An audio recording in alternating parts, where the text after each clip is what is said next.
Welcome to the UST Education recorded webinar series. This session is powered by US Transactions. UST is a boutique payment processing firm providing you with personalized service. We offer agnostic, best fit technology solutions for associations, nonprofits, and enterprise clients. All right. Are we good to go? Oh, in the meantime, I just wanted to say how people put in a lot of responses here about what they'd like to get out of it. Guidelines for growth and scaling, how to scale programs and associations, strategies for scaling in a new management role, understanding how scaling can impact profits, some wisdom around getting out of the chaos so you can scale up. So some really nice, I think you'll have some really great, uh, uh, you know, tips for all of these comments. So I hope so. We'll see. How about the jury is out until the end of the session. But today's conversation is all about execution. You can't scale chaos, right? So greatness or excellence requires precise execution, and that's really accomplished through conscious choice and discipline. Precise execution is the critical link between strategy and tangible results, ensuring that plans are implemented with accuracy, consistency, and discipline to achieve sustainable performance improvements. It drives efficiency, it maximizes productivity, and it prevents costly errors by turning theoretical plans into actionable, high quality outcomes. And that's our topic for today. I'm Jane Scott Cantus. I'm with ILEX Leadership Associates, and strategy, culture, leadership development, and recruitment is where we reside. I run a couple of peer forums on the Vistage platform, which is how I know my colleague Michelle Berry, who's a Vistage chair. She's also certified in scaling up, and delighted that we can both be here today. So, think of a pit crew, right? Precise pit crew is a highly trained team that executes rapid, synchronized tire changes, refueling, mechanical adjustments in seconds. Speed and accuracy is what they're about. And, within an F1 race, Formula One race, it's 3 seconds in the pit. It's about 10 seconds in a NASCAR pit. And any differential in that could actually determine, for better or worse, the outcome of the race, right? This is where we're going with the execution, precise execution of your strategy. As I said, we use scaling up as our framework for companies that are growing, growth mode. Generally, small to mid-sized companies is most applicable, or organizations. And scaling up really is four main decision factors. Strategy, which is ask the question, can you state your firm's strategy simply? And is it driving sustainable growth in revenue and gross margins, right? So you'll recall from our cash conversation a couple weeks back that that's above the line, right? Strategy is all about bringing in that revenue above the line. Cash is all about having consistent sources of cash, ideally generated internally as opposed to from outside investment or lines of credit. And that really fuels growth of your business. And that was our topic that Michelle led on March 26th. The third area was people, and that asks the questions, are the stakeholders, your employees, customers, shareholders, happy and engaged in the business? And would you rehire all of them? Like, do you want them around the table? Right? That was last week's conversation. The fourth in those decisions is execution, and execution asks the question, are all your processes running without drama and driving industry-leading profitability? And profitability is the bottom line you're going to remember from our cash session, right? So execution, precise execution is about profitable growth for your organization. There's three disciplines. Execution is divided into three areas of priorities, data, and meeting rhythm. So we're going to go through each one of these, some a little quicker than others because data is very specific to your organization, but hopefully we'll have enough examples that will support you applying the concepts when you get back into your own organizations. Before we do that, I want to introduce you to the first of the documents that's in your handout PDF. This is the one that I think would be really helpful for you to have open while we're walking through. If you only had one tool in the entire scaling up toolbox that relates to execution, it'd be this one that you want. This basically asks questions about 10 different routines that drive relentless repeatability. And remember, those pit crews were training on a regular basis in order to have relentless repeatability so that they could have precise execution. And this is what will lead you to profitable growth, right? Each one of these Rockefeller habits was created, actually, scaling up was created by Vern Harnish several decades ago, to be perfectly honest. It spawned a lot of additional frameworks for growth, EOS, Birthing of Giants. But this is the mother of all of the growth frameworks in our generation timeline. And he really started this by thinking to himself, how did some of these early entrepreneurs, we're thinking Rockefeller, we're thinking Morgan, right? How did they actually become so successful? And he started tracking on what their habits were. And from those habits is how he developed this list of Rockefeller habits, which is how it got its name, Rockefeller habits. And it's these 10 questions, each with 4 sub-questions that will serve first as a baseline for how you're doing with execution. And then it starts working as a tool in terms of how your progress is going in terms of improving your execution. I have yet to have a client who has gone through this and ever been happy with their baseline score, which is, I think, fantastic because what it's done is it's brought the awareness of where they want to put their focus. Okay, so the first of the 3 disciplines, priorities, really relates into 5 of the different habits. And it's basically evaluating 2 things. Is your team healthy and aligned? And do you have routines in place, right? Is your healthy, aligned team engaging in constructive debate, right? Do they argue well in such a way that when you come out of the conversation, everybody can support the priority, the main priority that you all have decided? Does it also face the brutal facts? The brutal facts, that's, I think, an old-timey word, but really it's a reality. Will they face reality? Or are they creating excuses, creating alternative storylines because they don't necessarily like the data that's in front of them, right? And this you can hear when there's an excuse of, well, we weren't able to get traction in that particular area because we've had such turnover. Okay. The brutal fact is that you've got turnover and you're not hitting your goals, right? It's not an excuse. The routines are routines that really help with accountability, living core values and purpose, which was our strategy conversation that Michelle led at the very beginning of our series. And can everyone articulate your strategy accurately? Those are the routines that are guiding forces for making sure you have the right priorities. So let me ask you your first of your questions. You're going to have 3 of these. Answer in the chat questions.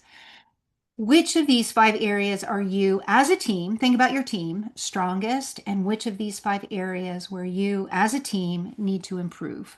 I'm just going to go ahead and put that in the chat.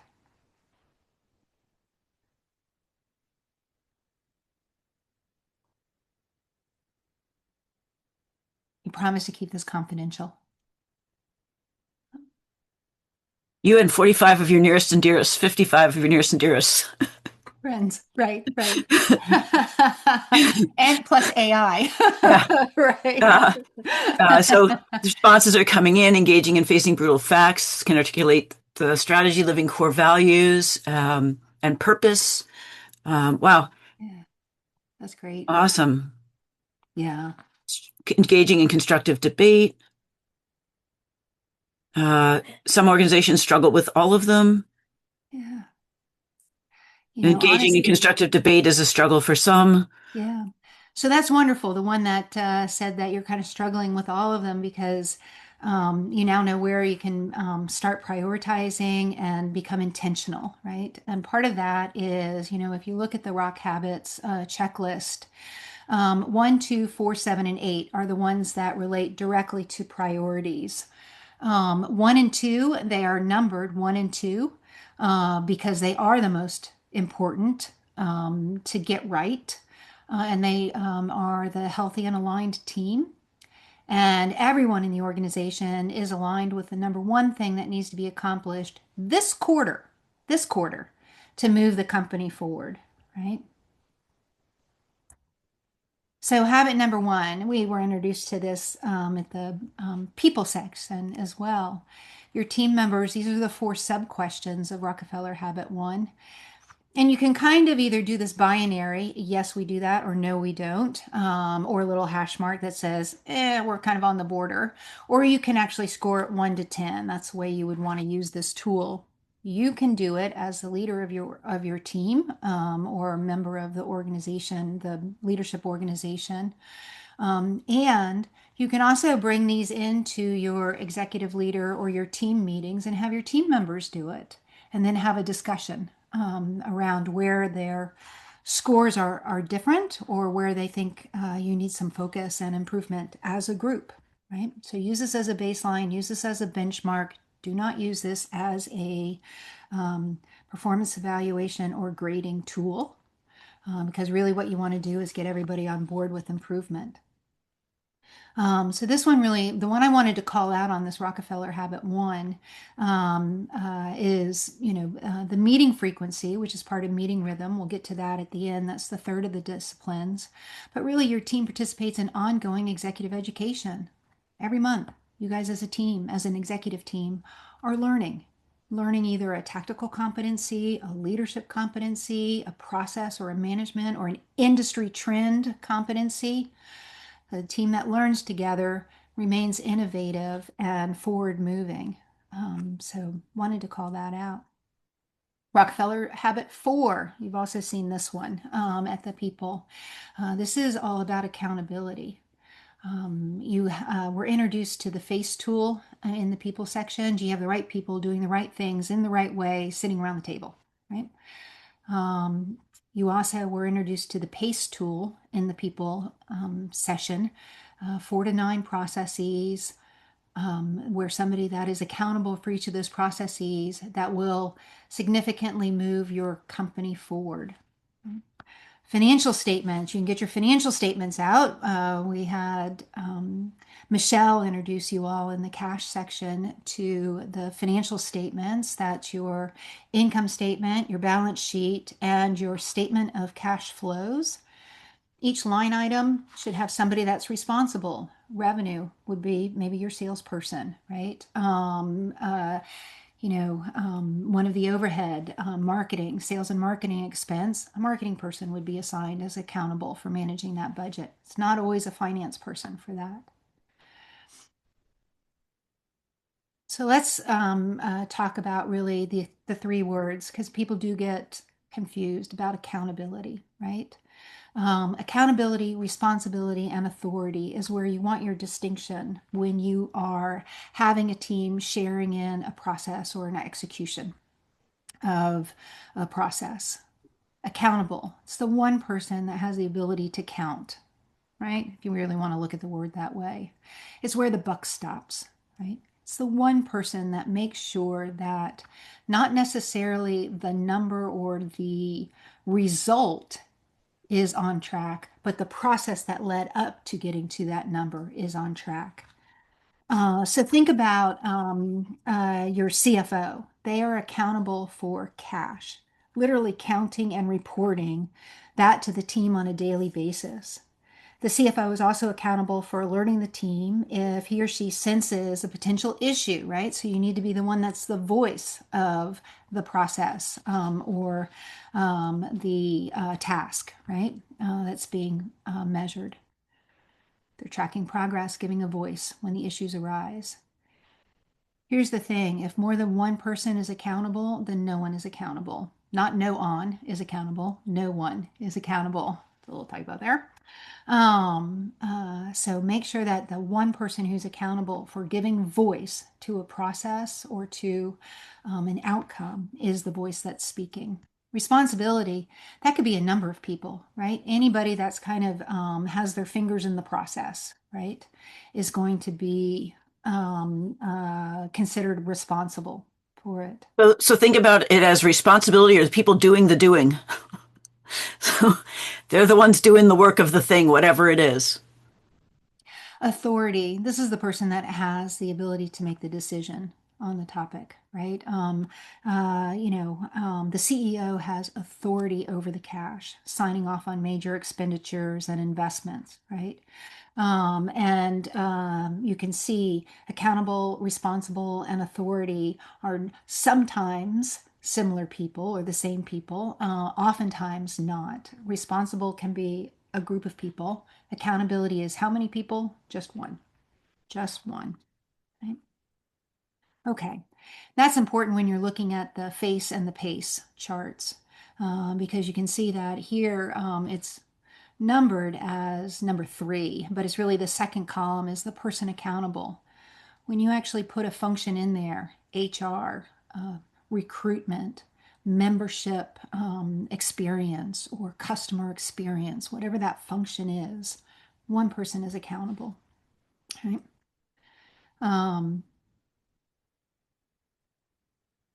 Your PACE chart is the process chart. And again, it's identifying who's the person accountable. So days outstanding on invoices is going to be your AP or your AR person, right? And that's the person that's accountable for it.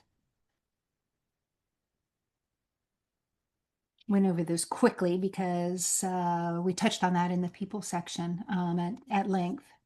Rockefeller habit number 2. Again, remember the first 2 are critical to get right. Everyone is aligned with the number 1 thing that needs to be accomplished this quarter to move the company forward. It goes into a concept of critical number. We won't spend a lot of time defining that other than to say each person, so the organization knows the one number that they need to be tracking in every quarter in order for them to meet, for the organization to meet its annual goal and to be on track for its 3-year thrust and ultimately hitting its BHAG. Recently was on a team that was becoming better at sales. And there was a big dialogue within the team. Sales, that's a revenue number. We should be looking at revenue. But because the team was actually learning the sales process that they had not done before, the group actually determined that a critical number was related to moving somebody through that process towards the revenue. You can do this with membership development, for instance. If you know that you want your association to grow in terms of members, and you know what your membership development process or your sales cycle is basically, you can say, hey, we're pretty good at making the introductory meeting. We're pretty good at getting somebody to come in for an additional conversation about, benefits of membership. We don't always get the people to come and visit a meeting as a guest. But boy, if we get that person to come as a guest, 90% of the time they'll join, right? So if I were looking at that process, I would actually choose a critical number of how do you get somebody from the deeper benefits conversation to attend a meeting, right? As opposed to using the number of joining, right? New members. Right? Where does this fit into the overall structure? Now, recognize that this is where Michelle, in the strategy section, introduced you to the one-page strategic plan. This is how Assured Strategy has combined the 2 pages. In your packet, I put in the 2 pages, but they would print out as 2 pages, right? And so what we're really looking at from an execution standpoint is everything that's in yellow, technically brown. It's very light brown. And the critical number is being tracked against the 1 year goals and the quarterly goals. I have no idea why those number of pages are in there, but all right. When you look in your packet, it's the second page. That's what we're doing in terms of execution. And this is where you are tracking your priorities and your critical numbers, as well as the accountability, right? So this is a good tracking form for you. The reason I'm showing this to you is because this really is kept at the executive and the leadership level. This is not a document that gets shared across the organization, right? This is it's your playbook, right? You don't want that. One, it's very complex, and two, it's just not a document that needs to be shared broadly. Okay, so then how do I, on my team, understand what I'm responsible for right here with this vision summary, right? This is used for middle managers and employees. This is also in your packet. And you're going to recognize that the core values that come from your 1-page strategic plan, and on this, it's the gray section, right, is going to go across the top so that everybody understands what the core values, the purpose, and the brand promises are of the organization. The strategic priorities will be 3 to 5 year thrust. Again, recalling Michelle's presentation, that's going to come out of the organization corporate level. 1 year and quarter, those are going to be very applicable to your team or your division as they align into the strategic initiatives of the organization, right? So if your strategic organization membership association is all about growth, you need to increase the number of members. And what you want to do is figure out what's my role in accounting, or what's my role in member benefits, and what's the strategic priority that I need to do this year in order to support the overall corporate goal or organizational goal of growth. Great question about how have the Rockefeller points been updated over the years to account for diversity and accessibility. That really comes down to how you as an organization are defining it, right? The framework doesn't need to change. Framework does not need to change. What you're putting into the framework is where it's going to be specific to your organization. All right, so remember there was three disciplines: priorities, data, and meeting rhythms. So the second one is data, and that's really using leading over lagging KPIs. Key performance indicators, KPIs. Not all data is important. Let me say that again. Not all data is important. Just because you can access it doesn't mean that it's helpful or supportive of your progress as an organization. Some data outputs are lagging, right? While others are leading. So what do I mean by that? Lagging indicators are those that you have no control over. All it is a scorecard that says how you've actually done, right? Hey, I had a goal of hitting 10 million in revenue. We hit 9 million. I didn't know that until the end of the year. Not much I can do about it. That would be a lagging indicator. Go back to number of members. Number of members can be a leading indicator of your revenue, right? Hey, we need to actually move from 200 members to 300 members. Right now we're at 225. We're on track for actually hitting our revenue goal based on member dues, right? So again, it's very specific to your team, to your strategic goals of that team, and how those goals actually support the organization as a whole. Encourage you to be selecting leading KPIs, because that's when you actually have some control and ability to improve on the process. All right, answer in the chat. Number 2. What is the most important leading indicator of your team's performance? Not your organization, but your team's performance, the team that you're on or the team that you're leading. Go ahead and put that in the chat.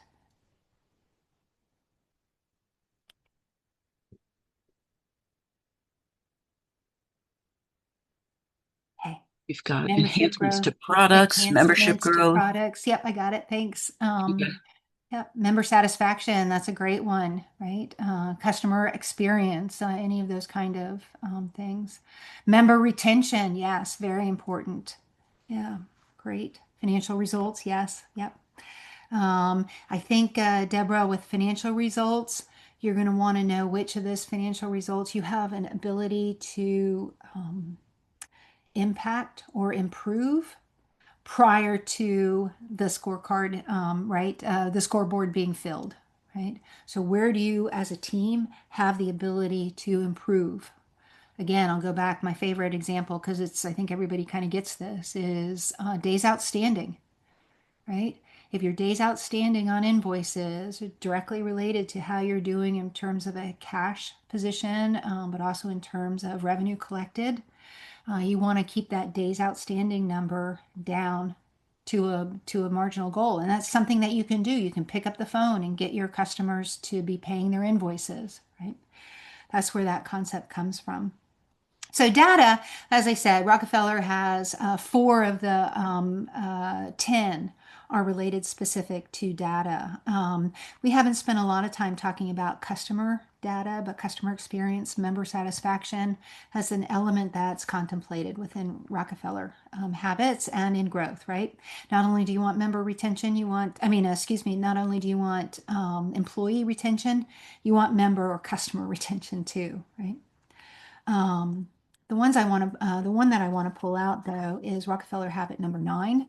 All employees can answer quantitatively, whether they had a good day or a good week.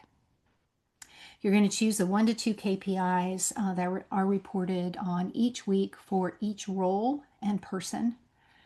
Everyone has their own critical number that aligns with the company's critical number for the quarter. Clear line of sight. If I hit my number and Joe hits his number and Jane hits her number and so on, the organization is going to hit our number, right? Clear line of sight. Each individual and team has 2 to 5 quarterly priorities, which we call rocks, that align with those of the company. So, quick tangent footnote. The reason it's called rocks, Stephen Covey wrote in one of his, I believe it was 4 disciplines of execution. He really talked about, how do you fill a jar most effectively? You put the big rocks in, then you put the pebbles, then you put the sand, then you put the water, right? And so these are the big priorities each quarter that you need to do. These are not the little tasks that you want to establish on a quarterly basis. And then yeah, all executives and middle managers have a coach. You can have a peer coach, you can have a boss coach, you can have an external coach that's holding them accountable for behavior changes.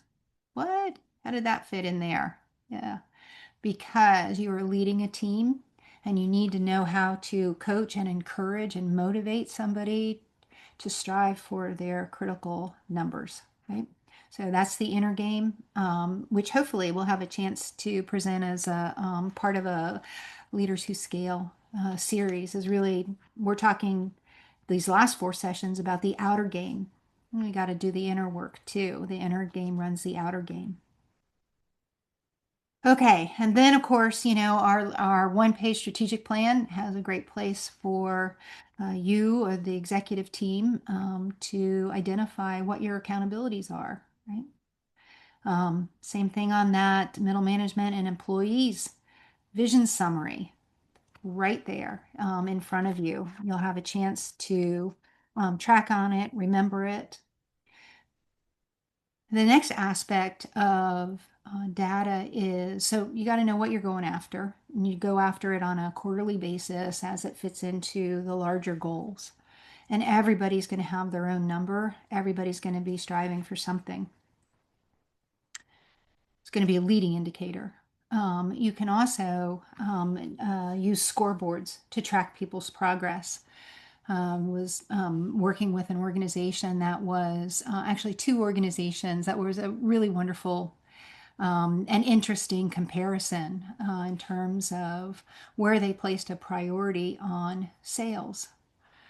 There was an organization where the individuals responsible for making sales, bringing in members, whatever you want to consider that, were actually listed alphabetically with where they were in terms of their progress. Example number two was the organization that was ranked by dollars. I think you can probably imagine which of those two teams had the more aggressive approach to revenue dollars, right? It's the one where you're force ranking everybody, right? The top revenue producer, and then nobody wanted to be down at the bottom, right? How you use scoreboards or scorecards needs to really reflect the culture that you have in the organization, and then also the clarity around the numbers that you're going after. Here's a way to introduce individuals to a scorecard, and that's a 13-week sprint. I have my KPIs. I'm actually writing down on a 13 weeks, right? Three months, 13 weeks. I am writing down everything that I'm going to accomplish, the one thing I should say, every week that I'm going to accomplish, and did it happen or did it not happen? Really is very simple to keep that as a scoreboard. So that can be done on the individual basis. Rockefeller habit number 10 says the company's plans and performance are visible to everybody. So, think back to the organizations when we were first using scoreboards, and it was that thermometer needle, right? These are for anybody that's actually been doing financial development work, right? The donors, the thermometer. Where are you on the thermometer? That's a scoreboard. It kept everybody attuned to what was the most important thing that the organization was focused on in terms of its growth and how it was doing, right? Gamify it, right? Everybody loves a good game, and it really doesn't matter how sophisticated. There's a number of tools out there, technologies out there that will allow you to actually upload all those scores, the critical numbers and the KPIs that you're keeping score of, as well as tracking against the scores. You can do it as a heat map, right? Red, yellow, green. You know that I love red, yellow, green because I can look at that and see exactly where we have our issues and exactly where I don't need to be sweating it, right? You can also make it super fun, like our little spacecrafts down here at the bottom, right? And they're all going towards a goal, bottle of wine, right?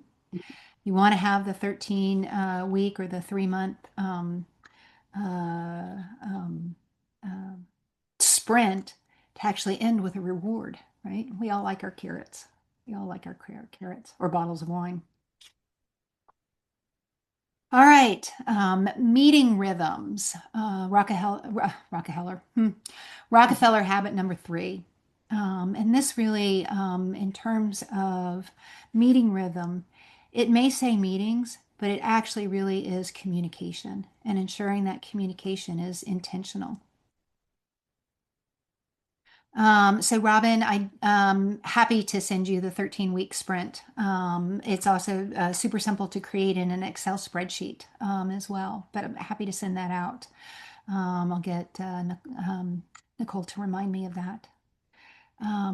Okay, Rockefeller habit number 3. Communication rhythm is established and information moves through the organization accurately and quickly.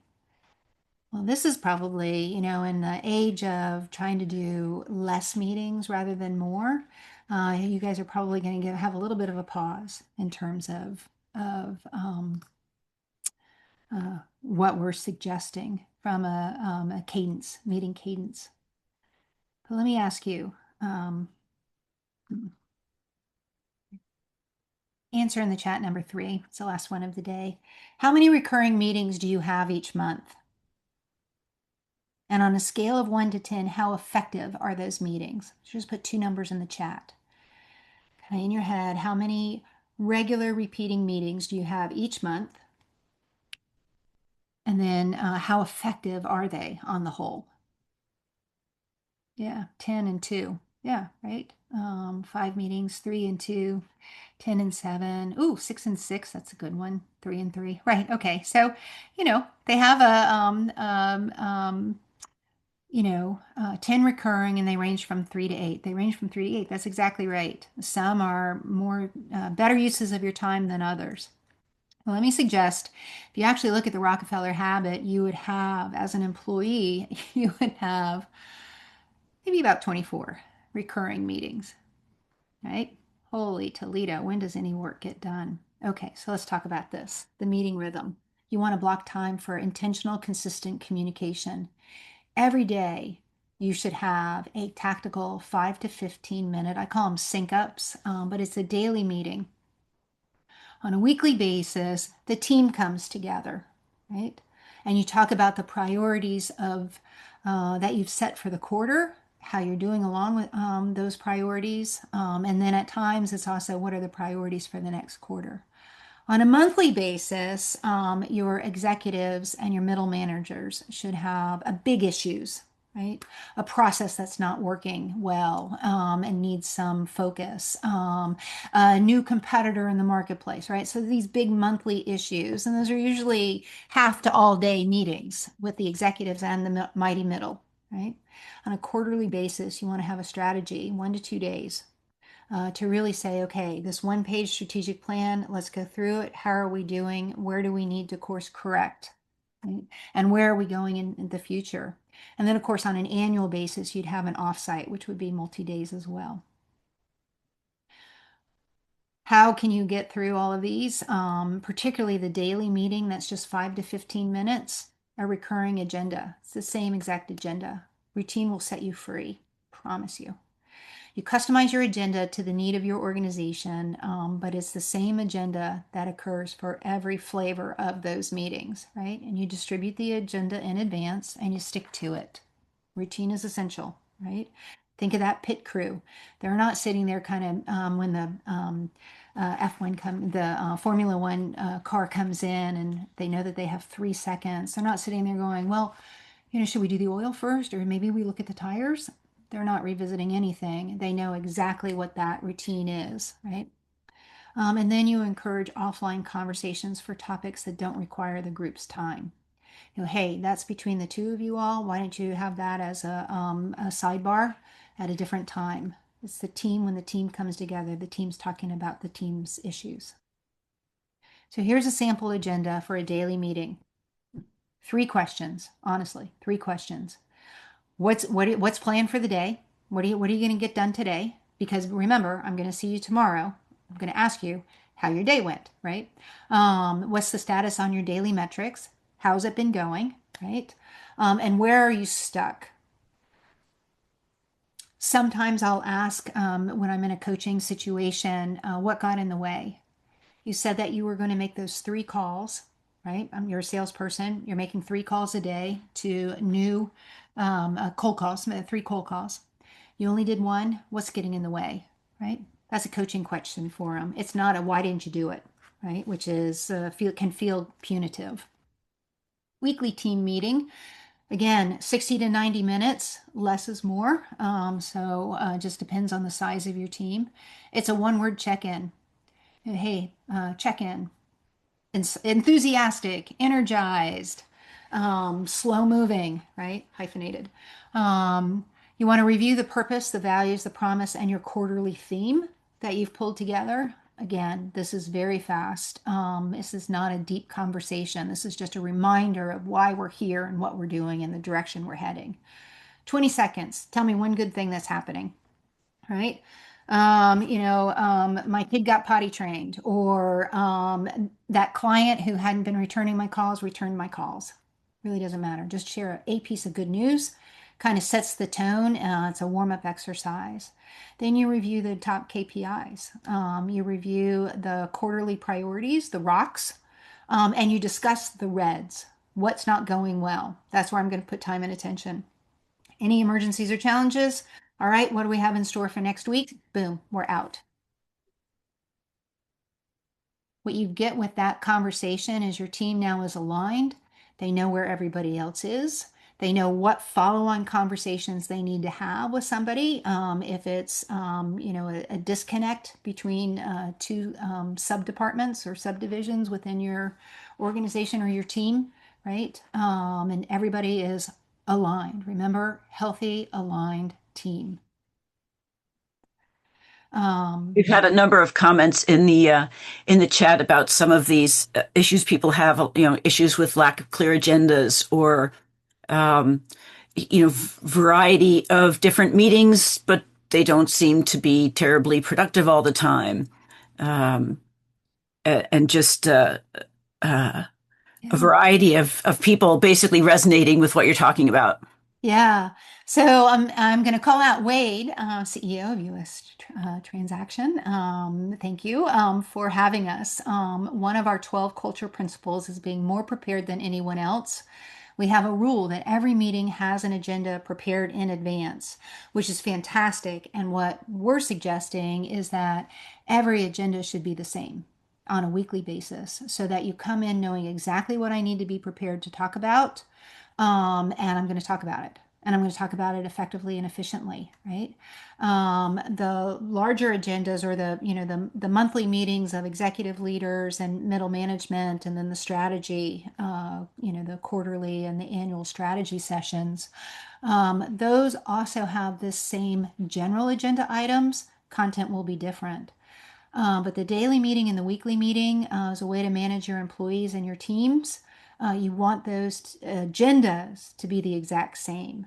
Their report outs or the conversations is going to be where you're going to be able to spend the time and effort, effectively use your team's time.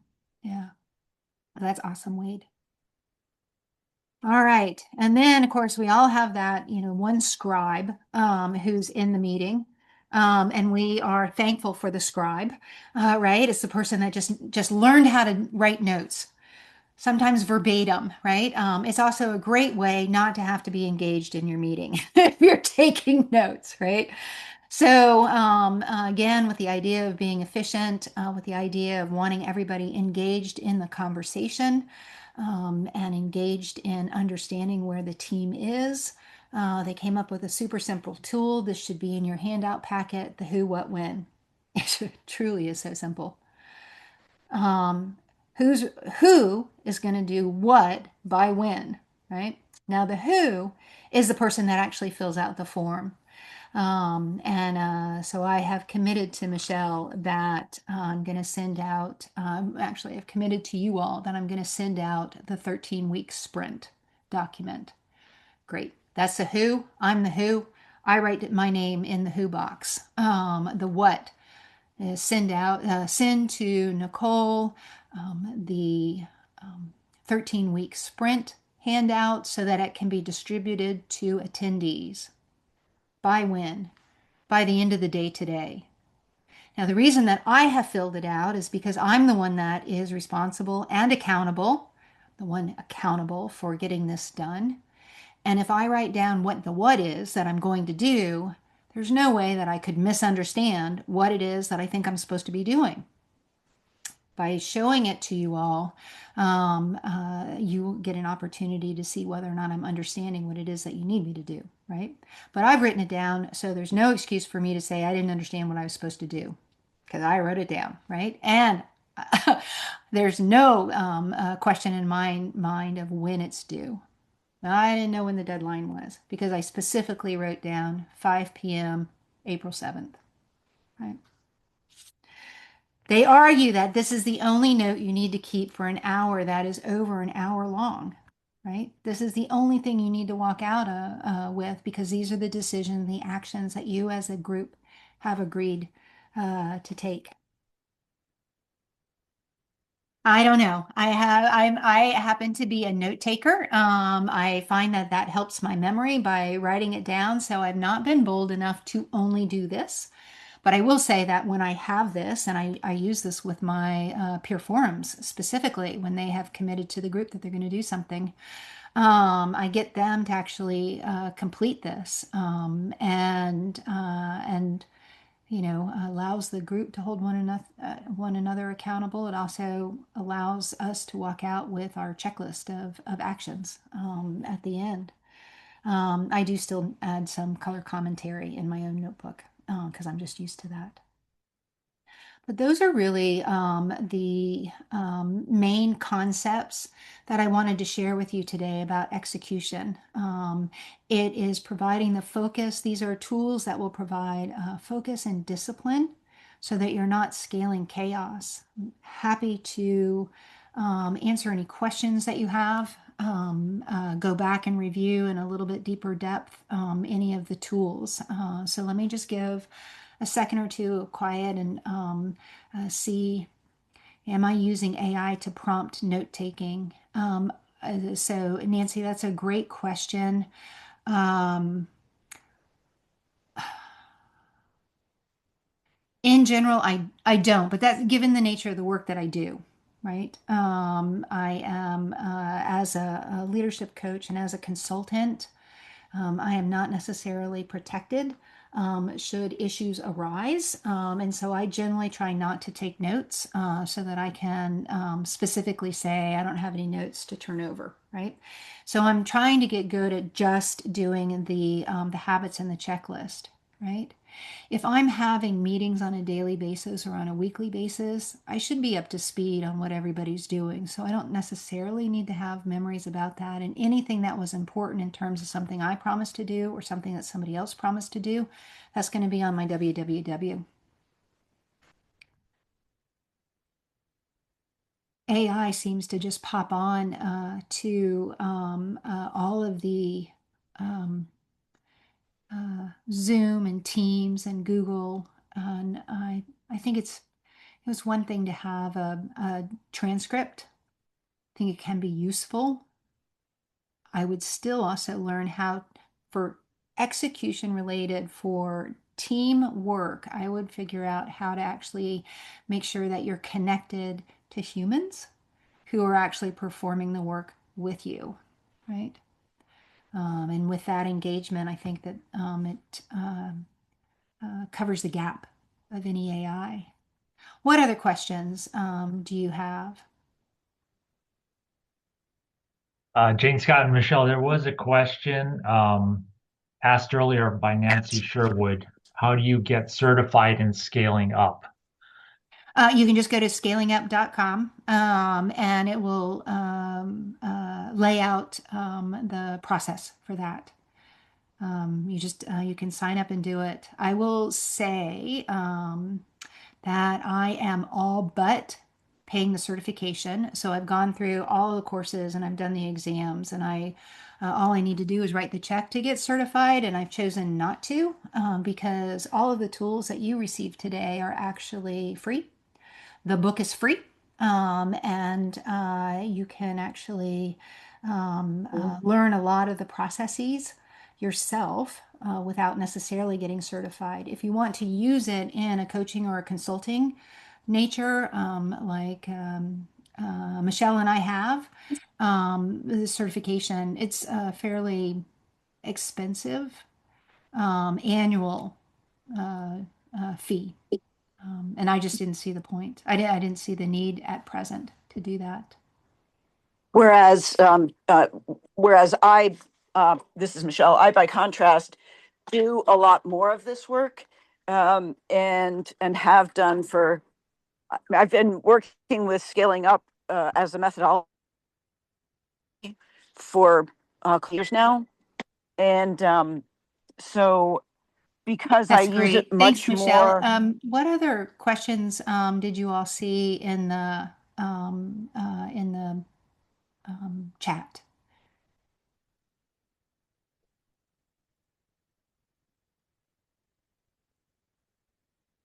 Great. Well, I don't know. Do we need to stretch it, do you think? Wade and Nicole, do you want to get the last 10 minutes or 7 minutes? If you want, Yeah. what we can go ahead and do is I can give my closeout announcements, and we can let people who wish to leave go ahead with their day, and anybody who thinks of questions is welcome to stay and chat with us for a few minutes. Would that work? That Yeah. that works for me, for sure. One thing I wanted to mention before you close out, Nicole, I'm in a Vistage CEO group, so it's a national CEO membership organization, and with about 12 other CEOs in my group. And Jane Scott is our chair, so I've known Jane for several years through that in that capacity, and that's why I was so pleased that she was able to present this. And Michelle Barry is a speaker on the Vistage circuit. She's one of the top ranked speakers. And so for that reason as well, it's really a great opportunity for all of you to be able to hear both of them. Yeah. And I encourage you to go back and listen to their videos of the 3 previous sessions that they had that led up to this 4th one, right? Thank you, Wade. Yeah, Michelle and I have Thank you. collaborated on several of the different assignments that we've had for corporate clients as well. So this has been a terrific Yeah. opportunity for us to present to you all. And I was just talking with Nicole that, there's definitely that second layer of specificity, and I'll be putting together more content that will go under this banner of For Leaders to Scale series. Yeah.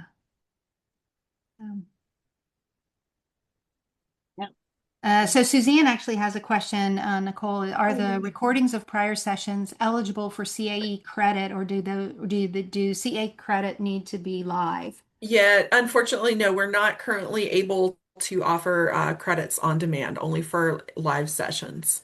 Yeah, yeah. But I still encourage people to go watch because the information is very valuable. Yeah.